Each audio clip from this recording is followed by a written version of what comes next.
Não podia focar.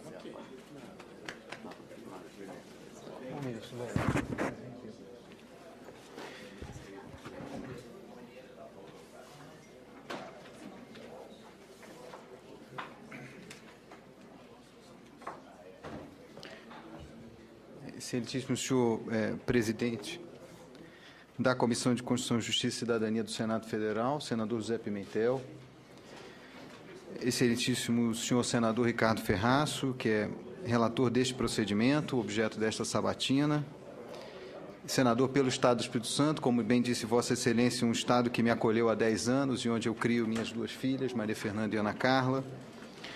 Queria saudar os senhores senadores e as senhoras senadoras da Comissão de Constituição e Justiça, e aqui, se me permitirem, especialmente todos os senadores, e me desculpar com aqueles senadores que eu pessoalmente não pude estar, mas porque estou no exercício da jurisdição ainda do Espírito Santo e procurei estar aqui me apresentando a meu currículo, mas senador Ronaldo Caiado, senador Benedito de Lira, senador Valdir Raupp, senador Ricardo Ferraz, como já disse, senadora Anastasia, senador Jorge Viana, senadora Gleisi Hoffmann, senador Jader Barbalho, que já presidiu essa casa, o senador Álvaro Dias também, Sérgio Petecão, obrigado.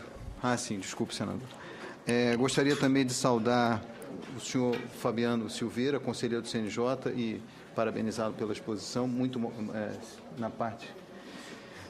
eu tenho sido também um companheiro já de longa data, desde a época que estive na Associação dos Juízes Federais. Eu queria saudar os meus colegas juízes federais e vão me permitir saudá-los na presença do ministro Lélio Bentes, aqui do Conselho Nacional de Justiça, e do presidente da AJUF, doutor Antônio César Bochenek. Queria saudar o ministro Bruno Dantas, também do Tribunal de Contas da União, com quem também pude, desde o CNJ, ainda na consultoria também legislativa do Senado, apresentar as propostas dos juízes federais. Queria saudar os conselheiros que se fazem aqui presentes, doutor Emanuel Campelo, doutora Gisela, doutor Leonardo, do Conselho Nacional do Ministério Público. Queria saudar todos os meus amigos que vieram e compareceram aqui do Espírito Santo. Gostaria de saudar as senhoras e senhores servidores do Senado, os profissionais da imprensa, as autoridades presentes, minhas senhoras e meus senhores. Inicialmente, eu gostaria de registrar a minha honra e a minha alegria em comparecer perante o Senado, especialmente neste dia, de submeter-me a Vossas Excelências após a indicação do meu nome pelo STJ a esta Casa para integrar o CNJ. Digo isto porque, neste momento, se cumpre uma etapa fundamental do processo de avaliação de agentes públicos, permitindo que se estabeleça um saudável diálogo interinstitucional e cumprindo o sistema de freios e controle previsto pela Emenda 45. Eu gostaria de, inicialmente, destacar a importância do Senado e dessa sabatina. É, na verdade, um poder que o Senado dispõe, que é conferido pela Constituição, e, ao mesmo tempo, é um dever do sabatinado de mostrar sua trajetória, mostrar suas convicções e também prestar contas da sua atuação profissional. Então, eu venho aqui, senador Jader, com muita humildade perante esse Senado. Não poderia deixar de registrar, como disse, a minha alegria de retornar ao Senado, onde eu diversas vezes estive na condição de diretor, na condição de presidente da AJUF, para apresentar pleitos, as contribuições dos juízes federais para o aperfeiçoamento do sistema de justiça e o fortalecimento dos direitos e garantias fundamentais. Nessa caminhada, é importante registrar, eu sempre fui extremamente bem recebido por todas as senhoras e senhores senadores, com quem pude manter um diálogo franco e respeitoso. E aqui eu gostaria de afirmar a importância do Senado e o que eu aprendi em todos esses anos que aqui pude estar. A representação das realidades de cada Estado, mas principalmente o que é possível dentro da divergência se construir consensos. Então, isso para mim foi muito importante e uma lição que eu aprendi. E não poderia deixar de apontar as valiosas contribuições e a sensibilidade do Senado em projetos estratégicos da Justiça Federal, como a criação de varas federais, de turmas recursais, ou do projeto que garantiu a segurança dos magistrados. O Senado ele também tem exercido com muito destaque essa missão constitucional de aperfeiçoamento do sistema de justiça. Pude acompanhar aqui junto ao Senado, os senadores se recordam, a celebração de 2 pactos republicanos. Esses pactos republicanos resultaram em diversos projetos de lei, projetos aprovados pelo Senado Federal, e deliberações e a preocupação do Senado no que se refere à modificação e aperfeiçoamento dos códigos, senador Ferraço. Código de Processo Civil, Código de Processo Penal, Código Eleitoral, a nova lei de arbitragem, da conciliação, não é, dentre tantos outros que a gente tem verificado. E aqui já queria, é claro, na verdade, que se houver outras oportunidades, eu gostaria já de ter esse compromisso, recebendo a honra do Senado, de ser confirmado, senador Pimentel, de estar aqui todas as vezes em que o Senado Federal achar conveniente para prestar esclarecimentos, não é, dentro daquele sistema de responsabilidade que se estabelece. Agora, eu queria muito lembrar um pouco da minha trajetória e reafirmar primeiro o compromisso de cumprir a Constituição, o compromisso com a ordem jurídica, não é? O compromisso na afirmação de que um sistema de justiça é a última fronteira, na afirmação de direitos desse tripé que é composto pela magistratura, pelo Ministério Público e pela advocacia. Eu nasci no estado de São Paulo, eu fui criado no Rio de Janeiro e há 10 anos eu vivo no Espírito Santo, com muito orgulho nesse estado que me acolheu. A minha escolha pelo estudo do direito, ela foi em grande parte influenciada pelo exemplo dos meus pais, Norton e Luísa, que são membros do Ministério Público do Estado do Rio de Janeiro, e do meu irmão, Luiz, que também é juiz federal como eu. Eu estudei na Universidade do Estado do Rio de Janeiro, na Faculdade de Direito. Eu concluí o meu curso em 1996. Depois lá também fiz o meu curso de mestrado em Direito Público. E eu iniciei a minha vida profissional trabalhando na assessoria parlamentar do Gabinete Civil do Governo do Estado do Rio de Janeiro, onde trabalhava exatamente com toda essa parte relativa ao processo legislativo, acompanhamento, elaboração de minutas, razões de veto, sanção. E no ano de 1997, depois de concluir a Faculdade de Direito, eu fui aprovado em concurso público para advogado da Comissão de Valores Mobiliários. Em 1998, eu tomei posse como procurador da Fazenda Nacional, onde permaneci até janeiro de 2000, tomando posse como juiz federal substituto, e eu atuei em diversas varas federais em auxílio no Estado do Rio de Janeiro. No ano de 2004, eu fui promovido a juiz federal titular e, em 2005, fui removido para a primeira vara de execução fiscal de Vitória, onde eu permaneço até hoje. Eu tive a honra de ser eleito para representar os juízes federais, primeiro como diretor, vice-presidente, e no ano de 2008 a 2010, como presidente da Associação dos Juízes Federais do Brasil, a AJUF. Exatamente em razão desse cargo, eu pude também ter assento no Conselho da Justiça Federal, que é o órgão de planejamento estratégico da Justiça Federal, órgão de controle também, principalmente depois da emenda constitucional número 45.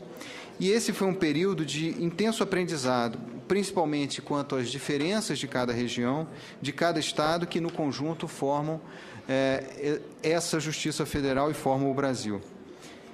E aprendi também a necessidade de manter um permanente diálogo entre os poderes e instituições, serenidade e responsabilidade para avançar na construção de um país mais justo e cada vez mais solidário, reduzindo as desigualdades. No ano de 2010, eu encerrei meu mandato como presidente da AJUF, eu retornei à jurisdição,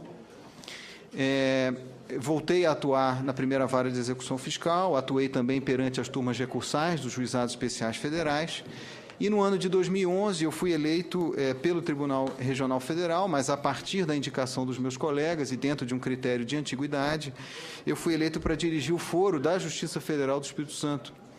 E a Justiça Federal ela tem uma peculiaridade que até hoje a administração da primeira instância, me parece de forma muito positiva, é feita pelos próprios juízes de primeiro grau. Então, eu pude me deparar também com todas aquelas dificuldades que vive o ordenador de despesa, o controle pelos órgãos de controle interno, pelo Conselho Nacional de Justiça, pelo Conselho da Justiça Federal e também pelo Tribunal de Contas da União. Para terem uma ideia, lá o orçamento é um orçamento bastante expressivo, e isso, para mim, foi também uma experiência que eu reputo muito importante na afirmação da Justiça. No ano de 2012, eu fui convocado pelo ministro Carlos Aires Brito, quando ele assumiu a presidência do Supremo Tribunal Federal, para atuar junto ao Conselho Nacional de Justiça, e tive a oportunidade de travar já contato com diversos dos conselheiros que estão aqui e com o funcionamento do Conselho, e lá eu exerci as funções de secretário-geral adjunto e de coordenador do Comitê Nacional do Fórum da Saúde. Também, por 2 biênios, eu integrei o Tribunal Regional Eleitoral do Espírito Santo, encerrei agora esse ano, como membro suplente, representando os juízes federais, senadora Anastasia. Eu gostaria de dizer que ter sido indicado pelo Superior Tribunal de Justiça para integrar o Conselho Nacional de Justiça representa, para mim, um momento de grande alegria e realização profissional. Não tive a oportunidade ainda, mas gostaria também de agradecer aos ministros do Superior Tribunal de Justiça e, uma vez sendo confirmado pelo Senado Federal, pretendo honrar essa escolha da melhor forma possível. Como sabem, Vossas Excelências, eu queria falar um pouco do CNJ, após a exposição do Dr. Fabiano, que basicamente já esgotou o tema, mas vou me permitir aqui algumas considerações. O CNJ foi criado pela Emenda 45 e é responsável pelo controle e pelo planejamento estratégico do Poder Judiciário. O CNJ funciona também como um órgão de correição, ainda que, até os números demonstram, em cerca de 17 mil juízes no Brasil, nós tenhamos aí pouco mais de 40 casos de aposentadoria compulsória, então, o que demonstra o compromisso dos juízes federais, dos juízes brasileiros com uma justiça ágil, com uma justiça eficaz, não é? Os seus membros, atuam em colaboração com os diversos ramos do Poder Judiciário e, com um olhar atento às peculiaridades de cada Estado e de cada região, tem a missão de definir políticas que permitam uma prestação jurisdicional mais célere, mais eficaz e mais transparente. Eu gostaria aqui de falar o seguinte, como, na verdade, esse sistema de justiça, e que é liderado hoje pelo Conselho Nacional de Justiça em matéria administrativa, tem atuado como um agente de transformação. Nas suas diversas composições, eu acredito que cada uma delas deu a contribuição para o aperfeiçoamento desse sistema. É um órgão novo, é um órgão que tem cerca de 10 anos, como disse o Dr. Fabiano, mas ele tem tido uma preocupação muito grande com a questão relativa à gestão estratégica do Poder Judiciário. De que forma exatamente o Conselho pode definir metas em conjunto com os juízes, com os desembargadores, com os ministros, melhorar essa prestação jurisdicional. Agora nós temos também o sistema do processo eletrônico, o processo eletrônico que é uma realidade, mas esse processo eletrônico tem que ser realizado de uma maneira que ele seja inclusivo, que ele permita cada vez mais que essa prestação seja rápida. Nós vivenciamos lá, na minha pequena realidade, não só a implementação do processo eletrônico, mas a digitalização do acervo processual. Então, hoje, como já acontece, inclusive aqui no Senado, em outras realidades, os processos tramitam eletronicamente, o que permite que o juiz, ele, na verdade, profira as suas decisões em qualquer lugar que esteja e também permite que as partes peticionem 24 horas por dia perante o Poder Judiciário. Então, houve exatamente essa política transformadora por parte do CNJ, e aqui eu poderia falar ainda do mutirão carcerário, do fórum de precatórios, da atenção prioritária ao primeiro grau. Me parece que essa seja um grande desafio que o CNJ ainda tem, porque exatamente de que forma se pode dotar o primeiro grau de uma estrutura melhor de funcionamento, que atenda melhor a população. A questão recente das audiências de custódia, e ontem o Ministério da Justiça revelou os dados relativos à população carcerária, mais de 600 mil presos no Brasil, sendo que desses 600 mil presos, 240 mil presos, eles são presos provisórios, são presos que ainda não têm uma sentença, e mais ainda, desses 240 mil, 40% são presos que ainda não têm uma decisão judicial quanto à manutenção da sua prisão. Então, daí a importância, me parece, do mutirão carcerário, das audiências de custódia, programa que foi implementado pelo Conselho Nacional de Justiça. E agora, também, relativo às medidas socioeducativas, tema que, inclusive, está em objeto de discussão no Congresso Nacional, da maioridade penal, as opções que existem à maioridade penal, a questão de se modificar o Estatuto da Criança e do Adolescente para aumentar os períodos de internação, a conciliação, ou seja, o novo Código de Processo Civil traz aí, exatamente de uma maneira mais firme, a conciliação e, como tem se dito, o tema da execução fiscal. Hoje, a execução fiscal na Justiça Federal representa quase a metade do número de processos, não é? e que medidas podem ser feitas exatamente para racionalizar essa estrutura do Poder Judiciário. E também, da mesma forma, me parece que hoje, e com muita razão, o foco da atuação desse sistema de justiça tem que ser exatamente a prestação de um serviço público. Um serviço público que seja de qualidade, um serviço público que ele seja em tempo socialmente adequado. Eu só queria terminar, senhor presidente, senhores e senhoras senadores, dizendo o seguinte, que eu me apresento aqui perante vossas excelências com o mesmo entusiasmo de quando eu ingressei na magistratura. É exatamente dentro desse mesmo espírito que, com humildade e respeito, eu me submeto ao Senado da República e, uma vez eu sendo merecedor da aprovação de vossas excelências, eu pretendo contribuir no CNJ de modo a ampliar o acesso à justiça e que o processo tenha uma duração socialmente adequada. Eu gostaria muito de agradecer a vossas excelências pela paciência de me ouvir e eu gostaria e me coloco inteiramente à disposição para responder às indagações dos membros dessa Comissão de Constituição, de Justiça e Cidadania do Senado Federal. Muito obrigado.